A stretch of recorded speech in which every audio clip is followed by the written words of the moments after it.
ஆண்டவர் உங்களோடு இருப்பாராக.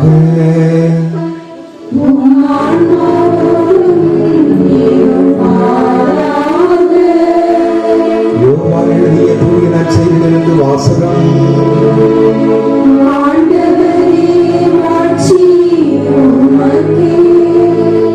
அதிகாரம் 4,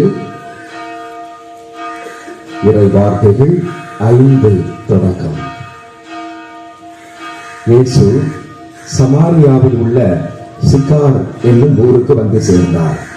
யாக்கோபு தன் மகன் யோசேப்புக்கு கொடுத்த நிலத்துக்கு அருகே அந்த ஊர் இருந்தது. அவ்வூரில் யாக்கோபின் கிணறும் இருந்தது. பயணத்தால் களைப்புற்றிருந்த இயேசு கிணற்று ஓரமாய் அமர்ந்தார். அப்போது ஏறக்குறைய நண்பகல். அவருடைய சீடர் உணவு வாங்குவதற்காக நகருக்குள் சென்றிருந்தனர். சமாரிய பெண் ஒருவர் தண்ணீர் மொள்ள வந்தார். இயேசு அவரிடம், குடிக்க எனக்கு தண்ணீர் கொடும் என்று கேட்டார். அச்சமாரிய பெண் அவரிடம், நீர் யூதர், நானோ சமாரிய பெண், நீர் என்னிடம் குடிக்க தண்ணீர் கேட்பது எப்படி என்று கேட்டார். ஏனெனில் யூதர்கள் சமாரியரோடு பழகுவதில்லை. இயேசு அவரை பார்த்து, கடவுளுடைய கொடை எது என்பதையும் குடிக்க தண்ணீர் கொடும் என கேட்பவர் யார் என்பதையும் நீர் அறிந்திருந்தால் நீரே அவரிடம் கேட்டிருப்பீர், அவரும் உமக்கு வாழ்வு தரும் தண்ணீரை கொடுத்திருப்பார் என்றார். அவர் இயேசுவிடம், ஐயா, தண்ணீர் மொள்ள உம்மிடம் ஒன்றுமில்லை, கிணறும் ஆழமானது. அப்படி இருக்க வாழ்வு தரும் தண்ணீர் உமக்கு எங்கிருந்து கிடைக்கும்? என் தந்தை யாக்கோபை விட நீர் பெரியவரோ? அவரே எங்களுக்கு இந்த கிணறை வெட்டி தந்தார். அவரும் அவருடைய மக்களும் கால்நடைகளும் இதிலிருந்துதான் தண்ணீர் குடிப்பது வழக்கம் என்றார். இயேசு அவரை பார்த்து, இந்த தண்ணீரை குடிக்கும் ஒவ்வொருவருக்கும் மீண்டும் தாகம் எடுக்கும். நான் கொடுக்கும் தண்ணீரை குடிக்கும் எவருக்கும் என்றுமே தாகம் எடுக்காது. நான் கொடுக்கும் தண்ணீர் அதை குடிப்பவருக்குள் பொங்கி எழும் ஊற்றாக மாறி நிலை வாழ்வு அளிக்கும் என்றார். அப்பன் அவரை நோக்கி, ஐயா, அத்தண்ணீரை எனக்கு கொடும், அப்போது எனக்கு தாகமும் எடுக்காது, தண்ணீர் மொள்ள நான் இங்கு வர தேவையும் இருக்காது என்றார். இயேசு அவரிடம், நீர் போய் உன் கணவரை இங்கே கூட்டிக் கொண்டு வாரும் என்று கூறினார்.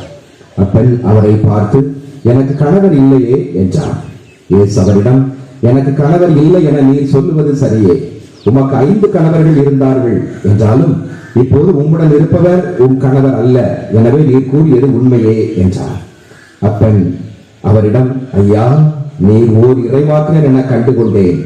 எங்கள் முன்னோர் இம்மலையில் வழிபட்டு வந்தனர், ஆனால் நீங்கள் எருசலேமில் தான் வழிபட வேண்டும் என்கிறீர்களே என்றார்.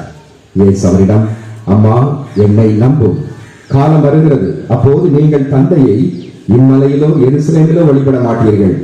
யாரை வழிபடுகிறீர்கள் என தெரியாமல் நீங்கள் வழிபடுகிறீர்கள், ஆனால் நாங்கள் தெரிந்து வழிபடுகிறோம்.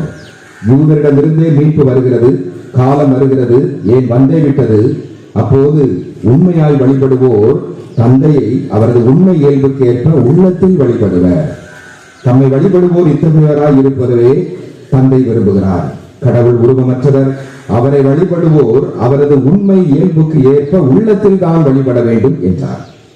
அப்பன் அவரிடம், கிறிஸ்து எனப்படும் மெஸ்ஸியா வருவார் என எனக்கு தெரியும். அவர் வரும்போது அனைத்தையும் எங்களுக்கு அறிவிப்பார் என்றார். இயேசு அவரிடம், உம்மோடு பேசும் நானே அவர் என்றார். அந்நேரத்தில் இயேசுவின் சீடர் திரும்பி வந்தனர். பெண் ஒருவரிடம் அவர் பேசிக் கொண்டிருப்பதை கண்டு அவர்கள் வியப்புற்றனர். எனினும் என்ன வேண்டும் என்றோ அவரோடு என்ன பேசுகிறது என்றோ எவரும் கேட்கவில்லை. அப்பெண் தம் குடத்தை விட்டுவிட்டு ஊருக்குள் சென்று மக்களிடம், நாம் செய்த எல்லாவற்றையும் என்னிடம் சொன்ன மனிதரை வந்து பாருங்கள், அவர் மெசியாவாக இருப்பாரோ என்றார். அவர்கள் ஊரிலிருந்து புறப்பட்டு இயேசுவிடம் வந்தார்கள்.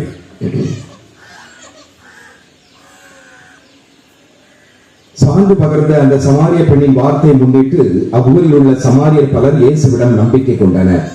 சமாரியர் அவரிடம் வந்தபோது அவரை தங்களோடு தங்குமாறு கேட்டுக்கொண்டனர். அவரும் அங்கு 2 நாள் தங்கினார். அவரது வார்த்தையை முன்னிட்டு இன்னும் பலர் அவரை நம்பினர். அவர்கள் பெண்ணிடம், இப்போது உன் பேச்சை கேட்டு நாங்கள் நம்பவில்லை, நாங்களே அவர் பேச்சை கேட்டோம், அவர் உண்மையிலேயே உலகின் மீட்பர் என அறிந்து கொண்டோம் என்றார்கள். ஆண்டவரின் அருள் வாக்கு. கிறிஸ்துவே உமக்கு புகழ். இயேசுவில் பிரியமான சகோதர சகோதரிகளே, 2017 ஆண்டு மார்ச் மாதம் தென் அமெரிக்காவிலே பெரு என்ற ஒரு பகுதி, இந்த பகுதியில்தான் நமது தற்போதைய திருத்தந்தை 14ஆம் லியோ அவர்கள் பல ஆண்டுகளாக பேராயராக சிறப்பாக பணிபுரிந்த இடம் இந்த பெரு. இந்த பெரு என்ற இடத்திலே 2017ஆம் ஆண்டு மார்ச் மாதம் பயங்கரமான மழை, வெள்ளம் பெருக்கெடுத்து ஓடியது. அதே போல சகதி, மண், அந்த சகதிகள் எல்லாம் கலந்த ஒரு வெள்ளப்பெருக்காக அது இருந்தது. இந்த நேரத்திலே இந்த சகதிகளை மாட்டிக்கொண்ட இளம்பெண் இவாஞ்சலினா சமாரோ டயஸ் என்ற 32 வயது பெண்மணி ஒரு மரக்கிளையை பற்றி பிடித்துக் கொண்டு எதிர்போக்கோடு இருக்கக்கூடிய வலிமை வாய்ந்த அந்த சகதி, அந்த வெள்ளப்பெருக்கை எதிர்த்து இவர் எதிர் நீச்சல் போட்டு உயிர் பிழைத்தால் கரை வந்து சேர்ந்தார். ஸ்கை நியூஸ் அந்த பத்திரிகையில் இது தலைப்பு செய்தியாக வெளிவந்தது. அன்புக்குரியவர்களே, இந்த நற்செய்தியிலே சொல்லப்பட்ட இந்த சமாரிய பெண் பாவ சேற்றிலிருந்து, தன்னுடைய கடந்த கால வாழ்க்கையிலிருந்து மாறி வெளியேறி உயிரை காத்துக்கொண்டு, நிலைவாழ்வை காத்துக்கொண்டு ஒரு புதிய வாழ்விற்குள் நுழைகிறார். அன்புக்குரியவர்களே, இன்று மார்ச் மாதம் 8ஆம் தேதி என்பதை நாம் நினைவு கூறுகிறோம். இது உலகம் முழுவதும் உலக மகளிர் தினம், பெண்கள் தினம் சிறப்பு செய்கிறது. எனவே ஒவ்வொரு பெண்களுமே வீட்டுக்குள்ளே இருந்து அடிமையாக கல்வி கற்கக்கூடாது, இன்னும் பல்வேறு விதமான மூட நம்பிக்கையினால் மூடப்பட்டு அந்த பெண்கள் பாடுபட்டு அவர்கள் எதிர்நீச்சல் போட்டு அவர்கள் வெளிவந்து இன்று எல்லா காரியங்களிலும் பெண்கள் நல்லபடியாக முன்னேறி இருக்கிறார்கள். சகதியிலே இருந்த அவர்கள் இன்று உயிர் பிழைத்து இன்று எல்லோருடைய மனங்களிலும் நிறைந்தவர்களாக, புது வாழ்வு பெற்றவர்களாக, எல்லா பணிகளையும் செய்யக்கூடியவர்களாக, ஏன் இந்த மேலே வானத்திலே இருந்து இருக்கக்கூடிய, அங்கு பணி செய்யக்கூடிய, விண்வெளியிலே பணி செய்யக்கூடிய அளவுக்கு இன்று பெண்கள் முன்னேறி இருக்கிறார்கள். நாம் இந்த சமாரிய பெண்ணினுடைய இந்த நிகழ்ச்சியை நாம் பார்ப்போம். நற்செய்தியிலே நாம் வாசித்தோம். இயேசுவுக்கும் இந்த சமாரிய பெண்ணுக்கும் இடையே நடந்த இந்த உரையாடல், ஆண்டவர் சில காரியங்களை இங்கு உடைத்தெறிகிறார், சில காரியங்களை உருவாக்குகிறார். அப்ப இந்த உரையாடலிலே ஒரு சில விதமான மூட நம்பிக்கைகளை உடைத்து அந்த பெண்ணை உருவாக்குகிறார். முதலாவதாக நாம் பார்க்கும் பொழுது, யூத சமூகத்திலே ஒரு ஆண் பொது வெளியிலே நின்று கொண்டு ஒரு பெண்ணோடு பேசக்கூடாது, அது தவறு, அது ஒரு மாபெரும் குற்றமாக பார்க்கப்பட்டது. அதைத்தான் நற்செய்தியில் நாம் வாசித்தோம். யோவான் 4:27.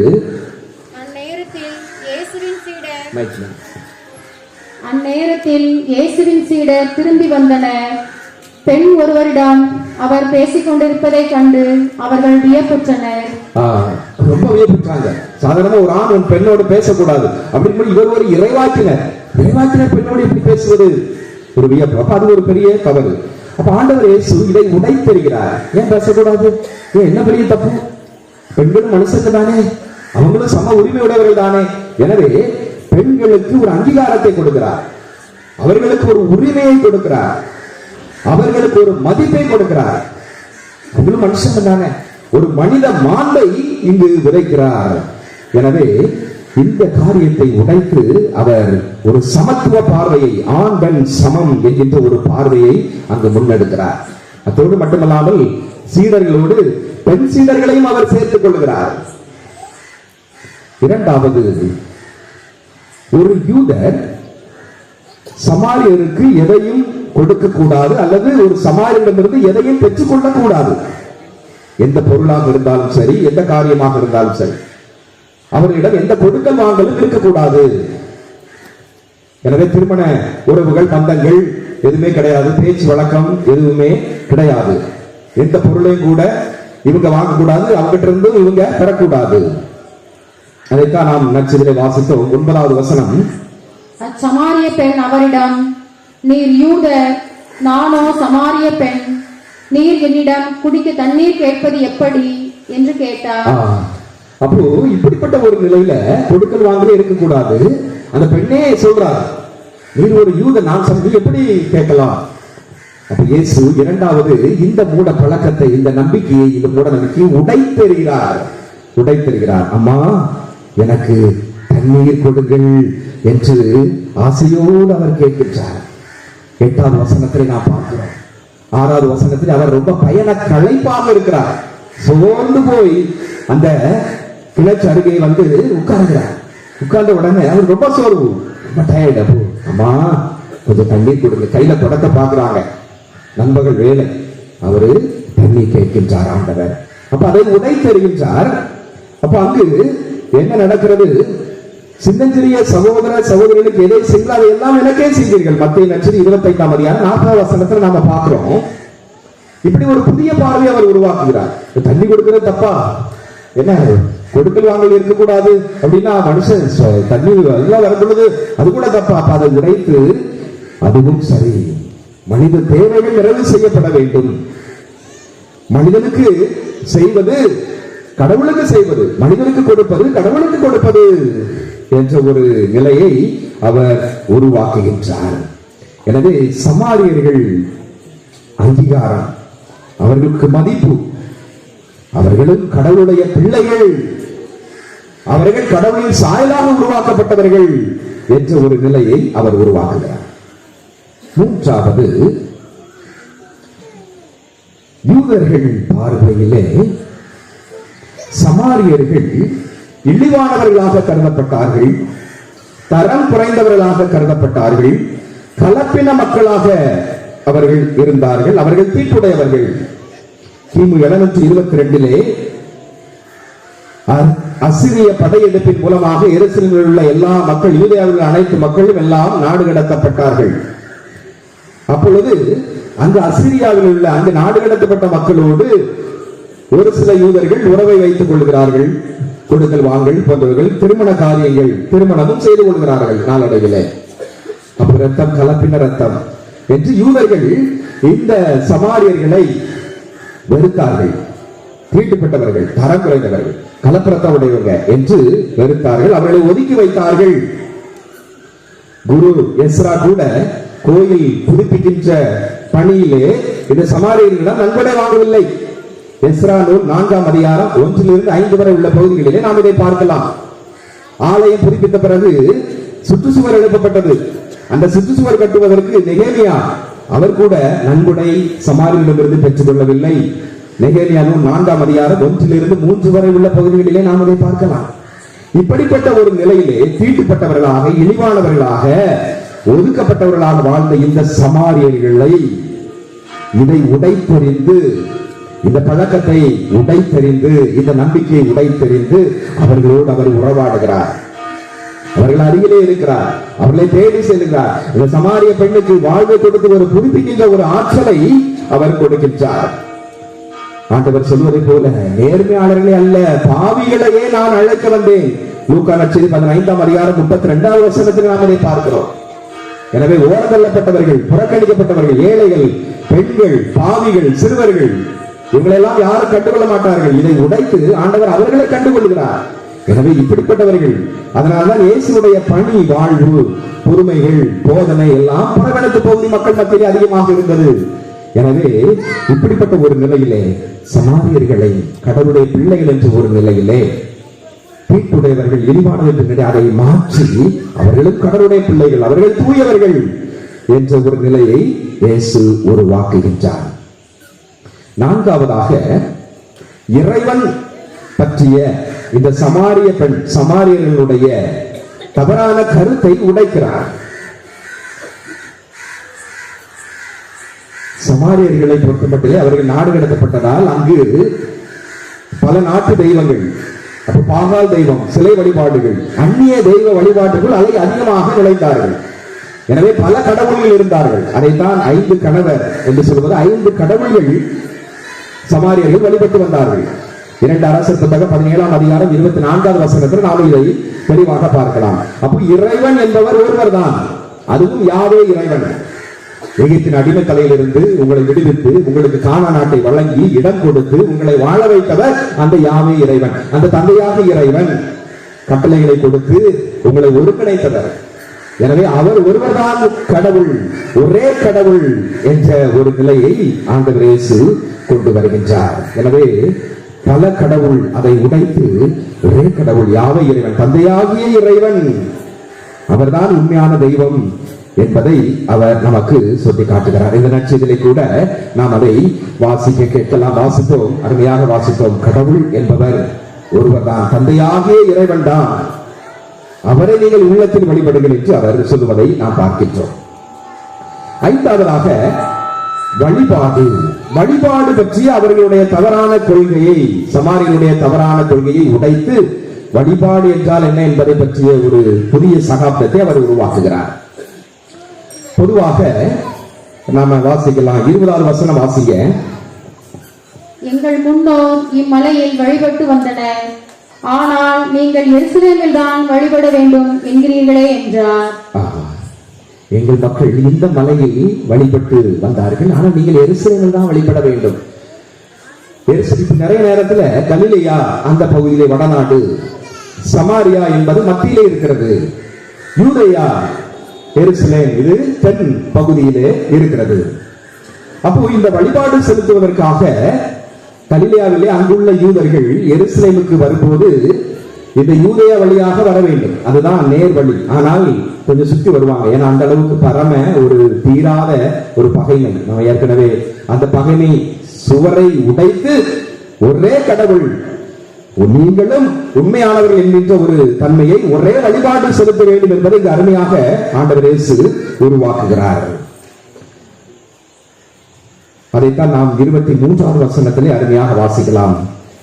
வாசியுங்கள். 23வது வசனம். காலம் வருகிறது, ஏன் வந்துவிட்டது, அப்போது உண்மையாய் வழிபடுவோர் தந்தையை அவரது உண்மை இயல்புக்கேற்ப உள்ளத்தில் வழிபடுவர்.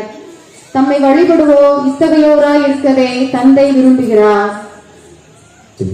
அப்போ உள்ளத்தில் தந்தையாகி இறைவனை வழிபடுங்கள். அப்ப அதுதான் அங்க வழிபாடு செலுத்துறது, இங்க வழிபாடு செலுத்துறது, இங்க உள்ளது வேற, அங்கு உள்ளது வேற, என்ன பாவல் வழிபாடுகள், இப்படி பல இதுகள் இல்லாம தந்தை இறைவன், யாவே இறைவன், அவரைத்தான் நீங்கள் உள்ளத்துல வழிபட வேண்டும் என்று சொல்கிறார். அதைத்தான் நாம் வாசிக்கின்றோம். 1 கொரிந்தியர் 3ஆம் அதிகாரம் 16-17. நீங்கள் கடவுளுடைய கோவில் என்றும் கடவுளின் ஆவியார் உங்களில் குடியிருக்கிறார் என்றும் உங்களுக்கு தெரியாதா? ஒருவர் கடவுளின் கோவிலை அழித்தால் கடவுள் அவரை அழித்து விடுவார். ஏனெனில் கடவுளின் கோவில் தூயது, நீங்களே அக்கோவில். அப்ப உங்களுடைய உள்ளம் தூய ஆவியார் தங்கும் இடம் என்று தெரியாதா?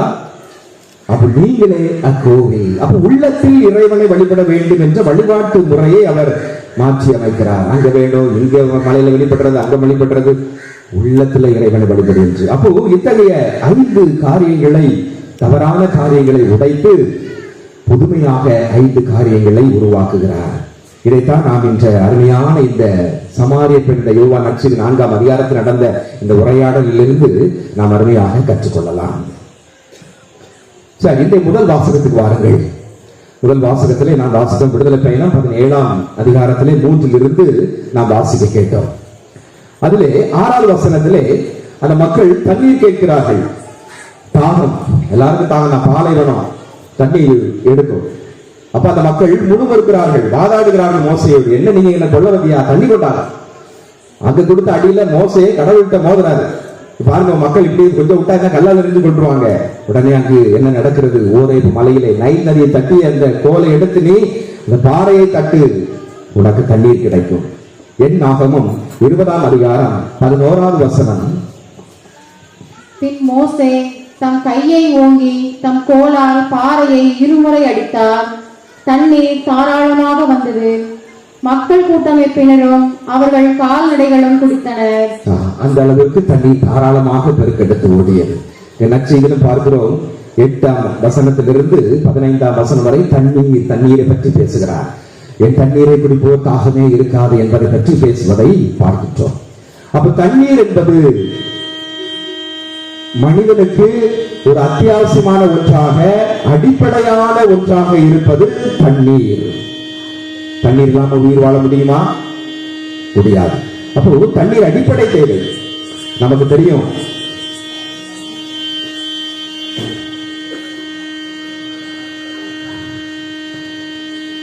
இந்த தண்ணீருக்காக ஏங்குகிறவர்கள் எவ்வளவோ நமக்கு தெரியும். அந்த காலகட்டத்தில எல்லாம் தண்ணீர் பைப்ல நின்று வரிசையாக தண்ணீர் பிடிக்கணும், சண்டை வரும். தண்ணீர் ரொம்ப முக்கியம். தண்ணீர் குறைவாகத்தான் இருக்கும், தண்ணீர் நமக்கு கிடைக்காது. அந்த கொஞ்சம் வர்ற தண்ணி அடிச்சு பிடிச்சு சண்டை போட்டு வீட்டுல பெண்கள் தண்ணி கொண்டு வந்து வைப்பாங்க. இது ஆண்களுக்கு தெரியாது, பிள்ளைகளுக்கு எல்லாம் தெரியாது. தண்ணீர் எவ்வளவு முக்கியம். சமைக்கிறதுக்கு தேவை தண்ணீர், குடிக்கிறதுக்கு தேவை, குடிக்கிறதுக்கு தேவை. எவ்வளவு மனுஷ வாழ்க்கையில தண்ணீர் ரொம்ப ரொம்ப முக்கியம். ஆனா அவங்க அதெல்லாம் ஒரு காலம் பெருச்சட்டை போட்டு இது பண்ணது. ஆனா இப்போ அப்படி இல்லை, தண்ணீர் நாம தாராளமாக பெற்றுக் கொள்கிறோம். அதே போல இந்த தண்ணீர் இப்ப கிடைக்கக்கூடிய தண்ணீரும் சுத்தமான தூய்மையான தண்ணீராக இருக்கிறதா என்று பார்க்கும்போது கேள்விக்குறிதான். மாசுபட்ட தண்ணீராக, நச்சு கலந்த, அமிலம் கலந்த தொழிற்சாலை எவ்வளவோ இருக்கிறது. அதே போல அருவியில் இருந்து புறப்படுகிறது சுத்தமான அந்த தண்ணீர். அது ஓடி ஓடி வந்து நமக்கு வந்து சேரும் பொழுது இடையில எவ்வளவு எங்கெங்கெல்லாம் போயிட்டு வந்து யார் யாரெல்லாம் குளிச்சாங்க, ஆடு மாடு எங்கெங்கெல்லாம் போயிட்டு எந்த மண்ணில் எந்த நிலத்தெல்லாம் பட்டு வந்து, அப்ப எவ்வளவு வைரஸ் பாக்டீரியாக்கள் எல்லாம் இப்ப வர்ற ஆத்து தண்ணியில இருக்குங்கிறது நம்ம தெரிஞ்சுக்கணும். ரொம்ப ரொம்ப முக்கியம். அதனாலதான் நிறைய உடல் வியாதிகள் இன்னைக்கு வருகிறது. வைரஸ் பாக்டீரியாவால் வரக்கூடிய வியாதிகள். நம்ம என்ன பண்றோம், அதுக்காக தான் தண்ணியை சுட வைக்கிறோம். சூடு பண்ணும் பொழுது அந்த வைரஸ் கிருமிகள் கொல்லப்படுகிறது. அது ஒரு குறிப்பிட்ட வெப்பநிலையில தான் அது சாகும். நம்ம சும்மா பேருக்கா விட்டு சும்மா குடிக்கிற மாதிரி இருந்தா போதும். நமக்கு குடிக்கிற மாதிரி இருக்கணும், தண்ணி சூடு வச்சா போதும், ரொம்ப வேண்டாம். ஆனா அந்த கிருமி சாகுமா? ஒவ்வொரு கிருமியும், ஒவ்வொரு பாக்டீரியா வைரஸும் ஒவ்வொரு வெப்பநிலையில், ஒவ்வொரு அளவு வெப்பநிலையில் தான் அது சாகும். சிலர் 50 டிகிரி செல்சியஸ், சிலர் 100, 150 அப்படிலாம் இருக்கலாம், நமக்கு தெரியாது. அப்போ இன்னைக்கு வந்து இந்த அடிப்படை தண்ணீர் மாசு கலந்ததாக இருக்கிறது. அதே போல தண்ணீரை நாம் சேமித்து வைக்க வேண்டும். இன்னைக்கு நிறைய இடத்துல தண்ணி இல்லாம இருக்குது. இன்னும் சில குக்கிராமங்கள்ல வட மாநிலங்கள்லாம் பார்க்கும் பொழுது பெண்கள் நடையார நடந்து போய் ரொம்ப தூரம், பல மைல் தூரம் சென்று அந்த குட்டையில இருந்த தண்ணியை எடுத்து அரிச்சு வீட்டுல வச்சு பயன்படுத்துறாங்க. அப்ப இதையெல்லாம் கருத்தில் கொண்டு ஐக்கிய நாட்டு சபை ஒரு முடிவுக்கு வருகிறது. நியூயார்க் நகரிலே நடந்த ஒரு அருமையான கூட்டத்திலே அவர்கள் முடிவெடுக்கிறார்கள். ஒவ்வொரு ஆண்டும் மார்ச் மாதம் 22ஆம் தேதி உலக தண்ணீர் தினமாக நாம் சிறப்பிக்க வேண்டும். மாசு கலந்த தண்ணீர் தூய்மைப்படுத்தப்பட வேண்டும், தண்ணீர் சேமிக்கப்பட வேண்டும்.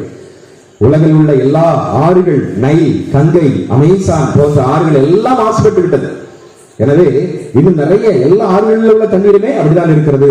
எனவே தூய்மையாக்கப்பட வேண்டும், சேமிக்கப்பட வேண்டும்.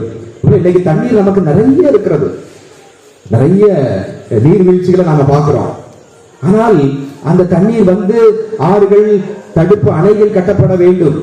அந்த தண்ணீர் பராமரிப்பு, சேமிப்பு திட்டங்கள் இன்னும் அதிகமாக ஏற்படுத்தப்பட வேண்டும். இன்னைக்கு எந்த அரசுமே அதை பத்தி கவலைப்படுறது இல்லை. அடிப்படை தேவை தண்ணீர். ஆனா இன்னைக்கு நமக்கு தண்ணீர் இருக்குது, ஆனால் எப்படி நமக்கு வந்து கிடைக்குதா? எத்தனை இடங்கள்ல தண்ணி இல்லாம இருக்கிறாங்க. அப்ப எல்லா இடங்களுக்கும் சென்றட வேண்டும். அப்ப தடுப்பணையில் கட்ட வேண்டும். அப்போ கட்டின அணைகள் தான். அப்போ இது இன்னைக்கு மனுஷனுக்கு ரொம்ப அவசியமான ஒரு தேவை என்பதை உணர்ந்து நாம் செயல்பட அழைப்பு கொடுப்பதற்காக இந்த மார்ச் 22ஆம் தேதி உலக தண்ணீர் தினம் என்று அவர்கள் ஏற்பாடு செய்தார்கள். எல்லாருக்கும் தாகம் எடுக்கும், மனுஷனுக்கும் எடுக்கும், விலங்குகளுக்கும் எடுக்கும், அப்படிதானே? பறவைகளுக்கும் தாகம் இருக்கும். ஹாம்லின் ஜோன்ஸ் என்ற விவசாய நிபுணர் அருமையாக அவர் சொல்லுவார், செடி கொடிகள் மரம் இவர்கள் தாகத்தால் தவிக்கிறது, தாகத்தால் தண்ணீருக்காக ஏங்குகிறது, அவைகள் புறவழிப்பு ஏங்குகிறது. வினாடிக்கு 10 லட்சம் உயர் அதிர்வெண்கள் மூலியை அவர்கள் எழுப்புகிறார்கள் விலங்குகள். ஆனா நமக்கு தெரியாது. அப்போ தண்ணீர் என்பது மிக மிக முக்கியமான ஒன்றாக இருக்கிறது. மரங்கள் செடிகளுக்கும் தாகம் எடுக்கிறது. இயேசு சிலுவையிலே தாகமாக இருக்கிறேன் என்று சொன்னார். பார்த்தீங்களா? யோவான் 19ஆம் அதிகாரம் 28வது வசனத்துல இயேசுவுக்கும் தாகம், அவர் பாடுகள், வேதனைகள், நெருக்கடிகள் அதை சந்திக்கிறார். அப்படி உடலெல்லாம் காஞ்சி போச்சு, தண்ணீர் இழப்பு ஏற்படுகிறது. எனவே தண்ணீர், அந்த தண்ணீர் கூட இயேசுக்கு கிடைச்சதா கடைசி நேரத்துல இல்லை. ஜாடி தான் கிடைச்சது, தண்ணீர் கிடைக்கல. இதில் நச்சதில் நாம பார்க்கிறோம், பையனை களைப்போடு இருக்கிறார், தண்ணி குடிங்கம்மான்னு கேட்கிறார். ஆனா நீ அதுக்குள்ள ஆயிரம் நிறைய சடங்குகள் சம்பிரதாயங்கள் எல்லாம் வருது, அது எப்படி தண்ணீர் கொடுப்பது அப்படி கடைசி தண்ணி குடிச்சு போனாரா இதே தெரியல. 1 கொரிந்தியர் 10ஆம் அதிகாரம் 4வது வசனம். அவர்கள் அனைவரும் ஒரே ஆன்மீக பானத்தை பருகினர். தங்களை பின்தொடர்ந்து வந்த ஆன்மீக பாறையிலிருந்து அவர்கள் பருகினார்கள். கிறிஸ்துவே அப்பாறை. அப்போ அந்த முதல் வாசல்களை கேட்ட அந்த பாறை என்பது ஆன்மீக பாறையாக சொல்லப்படுகிறது. அந்த பாறை யார் என்றால் அது இயேசு கிறிஸ்து ஒப்பிடப்படுகிறது. இயேசு கிறிஸ்து தான். அப்ப இயேசுவிடம் இருந்து அந்த பாறையாகி இயேசுவிடம் இருந்து நாம் தண்ணீர் பருக வேண்டும். அதுதான் என்றுமே தாகம் எடுக்காத ஒரு தண்ணீர். அதைத்தான் ஒரு அருமையாக நாம் வாசிக்கின்றோம். யோவான் நற்செய்தி 4ஆம் அதிகாரம் 14வது வசனம். நான் கொடுக்கும் தண்ணீரை குடிக்கும் எவருக்கும் என்றுமே தாகம் எடுக்காது. இயேசு தரக்கூடிய தண்ணீரை குடிப்பவர் என்றுமே தாகம் எடுக்காது. நான் கொடுக்கும் தண்ணீர் அதை குடிப்பவருக்குள் பொங்கி எழும் ஊற்றாக மாறி நிலைவாழ்வு அளிக்கும் என்றார். நிலைவாழ்வு அளிக்கக்கூடியது. அப்போ இங்க நம்ம தண்ணீர் அப்படிங்கிறது வெளிப்படையாக முதல் வாசகத்திலே மக்கள் பார்த்தார்கள். அந்த உடல் தாகம், அந்த பசி, அந்த தாகத்தை தீர்ப்பதற்காக இந்த சமாரிய பெண்ணும் அப்படிதான் நினைச்சு கொண்டிருந்தார். ஆனா ஆண்டவர் இங்கு அதை உடைச்சிட்டு வெளிப்படையான அர்த்தத்தை உடைச்சு புதிய ஒரு அர்த்தத்தை கொடுக்கிறார். என்னையே நீங்கள் நானே வாழ்வு தரும் தண்ணீர், நான் தான் நிலை வாழ்வை கொடுக்கக்கூடிய தண்ணீராக, என் பாறையிலிருந்து நான் தான் பாறை, என்னிருந்து நீங்கள் பருகுங்கள், தாகமே எடுக்காது என்று அவர் அருமையாக சொல்கிறார். யோவான் நற்செய்தி 7ஆம் அதிகாரம் 37-38. திருவிழாவின் இறுதியான பெருநாளில் இயேசு எழுந்து நின்று உரத்த குரலில், யாரேனும் தாகமாயிருந்தால் என்னிடம் வரட்டும், என்னிடம் நம்பிக்கை கொள்வோர் பருகட்டும். மறைநூல் கூறுவது போல் அவருடைய உள்ளத்தில் இருந்து வாழ்வு தரும் தண்ணீர் ஆறாய் பெருக்கெடுத்து ஓடும் என்றார். அப்போ இயேசு சொல்லக்கூடிய அந்த தாகம், அந்த தண்ணீர் என்பது இதைத்தான் அந்த சமாரிய பெண்ணுக்கு பேசிக் கொண்டிருக்காங்க. அவளுக்கு புரியல. அப்போ நாம் வாழ்வு பெற வேண்டும். அவருடைய பாவ நிலையிலிருந்து ஆண்டவருடைய வார்த்தை. அப்போ அந்த தண்ணீர் என்பது எதை குறிக்கிறது என்றால் ஆண்டவருடைய வார்த்தை. அப்ப அந்த வார்த்தையை நாம் நம்ப வேண்டும், ஏற்றுக்கொள்ள வேண்டும், அதை நாம் பருக வேண்டும். அது மூலமாக தான் நமக்கு மீட்பு, அதுதான் நிலை வாழ்வு என்பதை ஆண்டவருக்கு ஒரு புதிய அர்த்தம் கொடுக்கிறார். எரேமியா 17ஆம் அதிகாரம் 13வது வசனம். ஆண்டவரே, இஸ்ரவேலின் நம்பிக்கையே, உம்மை புறக்கணித்தோர் யாவரும் வெட்கமுறுவர், உம்மை விட்டு அகன்றோர் தரையில் எழுதப்பட்டோர் ஆவர். ஏனெனில் அவர்கள் வாழ்வளிக்கும் நீரூற்றாகிய ஆண்டவரை புறக்கணித்தார்கள். வாழ்வளிக்கும் நீரூற்றை ஆண்டவரை புறக்கணித்தார்கள், அவருடைய கட்டளைகளை புறக்கணித்தார்கள், ஆண்டவருடைய வார்த்தைக்கு அவர்கள் கீழ்ப்படிந்து நடக்கவில்லை, அதை நம்பவில்லை, அதனால அவர்கள் நிலை வாழ்வை பெற்றுக் கொள்ளவில்லை. அப்ப நாமும் இந்த தவ காலத்தில் இருக்கிறோம். நமது பழைய பாவ வாழ்க்கையிலிருந்து நாம புது வாழ்வு பெற வேண்டும் என்றால் அந்த ஆண்டவருடைய வார்த்தையை, அவருடைய கட்டளைகளை நாம் பருக வேண்டும். ஆண்டவர் எத்துணை இளையவர் என்று சுவைத்து பாருங்கள். அதுதான் தண்ணீர் அப்படிங்கிறது அருமையாக ஆண்டவர் இந்த நாளில் நமக்கு தருகின்ற ஒரு செய்தியாக இருக்கிறது. திருப்பாடல் 34:10 நாம் பார்க்கிறோம், ஆண்டவர் எத்துணை இளையவர் என்று சுவைத்து பாருங்கள். சுவைத்து பாருங்கள் அப்படின்னா என்னது? ஆண்டவருடைய வார்த்தை எத்துணை இளையது என்று சுவைத்து பாருங்கள். அவ்வளவு அருமையானது ஆண்டவருடைய வார்த்தை. அதை நாம நம்பணும், அதை நாம உட்கொள்ளணும். என் வார்த்தை நீ தின்று விடு என்று இறைவாக்கை இறைமையா நூலில் நாம பார்க்கிறோம். கடவுளுடைய வாயிலிருந்து வரக்கூடிய ஒவ்வொரு வார்த்தை, இந்த இறை வார்த்தை, இந்த விவிலியம் இறை வார்த்தை, இது நாம இதுதான் தண்ணீர், இதைத்தான் நாம் பருக வேண்டும். அப்பொழுதுதான் நமக்கு தாகமே எடுக்காது. அப்பொழுதுதான் நமக்கு ஒரு நிலை வாழ்வு, நமக்கு உண்மையான ஒரு மகிழ்ச்சியான வாழ்வை பெற வேண்டும் என்றால் இந்த வார்த்தை, கடவுளுடைய வார்த்தையை நாம் பருக வேண்டும், சுவைக்க வேண்டும். அதைத்தான் ஆமோஸ் 8ஆம் அதிகாரம் 11வது வசனத்தில் சொல்கிறார்கள், ஒரு பஞ்சம் ஏற்படும் ஒரு காலம் வரும், அது உணவுக்கான பஞ்சம் அல்ல, ஆண்டவருடைய வார்த்தைக்கான பஞ்சம். அதனால இப்பொழுதே வார்த்தையை படிக்க ஆரம்பி, சாப்பிட ஆரம்பி, தியானிக்க ஆரம்பி. இந்த தவக்காலம் அருமையான ஒரு காலம், பொற்காலம். இறைவனுடைய வார்த்தை, ஆண்டவருடைய வார்த்தை இன்னும் அதிகமாக வீட்டிலே தனிமையாக இருந்து தியானியுங்கள், அதை உட்கொள்ளுங்கள், அதை பருகுங்கள். நாம் நிலையான பாவ வாழ்க்கையிலிருந்து ஒரு புதிய வாழ்வை நாம் பெறுவோம். எசாயா 12ஆம் அதிகாரம் 3வது வசனம். மீட்பருளும் ஊற்றுக்களில் இருந்து நீங்கள் அகமகிழ்வோடு தண்ணீர் முகர்ந்து கொள்வீர்கள். அருமையாக அப்போ அந்த மீட்பு தரக்கூடிய ஆண்டவர் இயேசு கிறிஸ்து. அப்ப அவரிடமிருந்து நாம் தண்ணீரை பெற வேண்டும். எசேக்கியேல் 36 அதிகாரம் 25, 26. நான் தூய நீரை உங்கள் மேல் தெளிப்பேன், நீங்கள் உங்கள் எல்லா அழுக்கிலிருந்தும் தூய்மையாவீர்கள், உங்கள் எல்லா சிலை வழிபாட்டு தீட்டையும் அகற்றுவேன். நான் உங்களுக்கு புதிய இதயத்தை அருள்வேன், புதிய ஆவியை உங்களுக்குள் புகுத்துவேன். உங்கள் உடலிலிருந்து கல்லான இதயத்தை எடுத்துவிட்டு சதையான இதயத்தை பொருத்துவேன். அப்போ இந்த தவ காலத்தில் நாம் இருக்கிறோம். அப்போ நாம் தண்ணீரால் தெளிக்கப்பட வேண்டும், கழுவப்பட வேண்டும். ஒவ்வொரு ஞாயிறு திருப்பலியிலும் நாம் தண்ணீர் தெளிக்கின்றோம். அப்ப எப்படி நாம தூய்மையாகிறோம்? நம்ம பாவ கரைகள், அது பாவ மன்னிப்பு வழிபாடு. அப்போ தீர்த்தம் தெளிக்கிறது ஞாயிற்றுக்கிழமை திருப்பலிகளில் எல்லா ஊர்லயுமே பங்கு திருப்பலிகள்ல தண்ணீர் மந்திரித்து தெளிக்கப்படுகிறது. அது என்னுடைய அடையாளம். பிசாசு என்ன விட்டு போனோம், அதுவும் இருக்குது. ஆனா முக்கியமானது என்னது? என்னுடைய பாவங்கள், அது பாவ மன்னிப்பு வழிபாடு. நம்ம அந்த நேரத்துல பாவத்தை அறிக்கிடுறோம், பாவத்தை ஆண்டவர் முன்னால ஒப்பு கொடுக்கிறோம். அந்த தண்ணீர் தெளிக்கப்படும் பொழுது நாம் அந்த பாவத்திலிருந்து கழுவப்பட்டு புதிய வாழ்வுக்கு நாம நுழைகிறோம். எனவே இந்த தவ காலமும் ஒரு சுத்திகரிப்பு, தூய்மையாக்கப்பட வேண்டிய ஒரு காலம். எனவே இந்த தண்ணீரால், இந்த ஆண்டவருடைய வார்த்தையால் நாம் அதை நம்புவோம், அதை தியானிப்போம், அதை நாம் பருகுவோம். அதை அதிகமாக பருகி அதை சுவைத்து ஆண்டவரை நாம் உட்கொள்ளுவோம். அந்த வார்த்தையை உட்கொண்டு நமது கடந்த கால வாழ்க்கை, அந்த பாவ வாழ்க்கை விட்டுவிட்டு ஒரு புதிய வாழ்க்கைக்குள் திரும்புவோம். இந்த சமாரிய பெண்ணை பாருங்கள், சகதியிலே இருந்தவள் உயிர் பிழைத்து புதிய வாழ்வுக்கு நுழைந்தார். நாமும் பாவம் என்கின்ற அந்த சகதியிலே அந்த பெண்ணை போல நாமும் பாவ வாழ்க்கையை நாம் ஊகிக் கொண்டிருக்கிறோம். பல்வேறு விதமான ஆசைகள், பணம், பேராசை மற்றும் பல்வேறு விதமான சிற்றின்பங்கள், பொறாமை, சீற்றம், சினம், பழிவாங்கும் எண்ணம், இப்படிப்பட்ட பல்வேறு தீய செயல்களினால் சகதியிலே இருக்கிறோம்.